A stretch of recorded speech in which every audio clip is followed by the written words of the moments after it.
पाकिस्तान तहरीक इंसाफ किसान के साथ खड़ी नहीं हुई, बयानात की हद तक खड़ी हुई। प्रैक्टिकली क्या किया? कुछ नहीं किया। पेट्रोल इमरान खान के दौर में 5 से 10 रुपए बढ़ता था तो अपोजिशन तिगनी का नाच नचाती थी, कुछ नहीं किया। बिजली और गैस की कीमतें जो इन्होंने कहा था कि 300 यूनिट तक हम मुफ्त कर देंगे, उनको दुगना तिगना 4 गुना तक ले गए। इसके ऊपर किसी किस्म का कोई हमने नहीं देखा कि कोई स्ट्रेटजी बनाई हो, किसी किस्म का कोई हुकूमत को टफ टाइम दिया हो, तो नहीं हुआ ऐसा।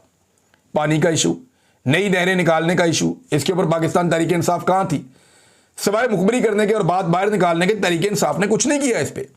चीनी का स्कैंडल, इमरान खान के दौर में चीनी 80 रुपए किलो के करीब जब पहुंची तो पूरे पाकिस्तान में भौचाल आ गया था। इमरान खान को चीनी चोर डिक्लेयर कर दिया गया था कि ये जनाब माफियाज हैं।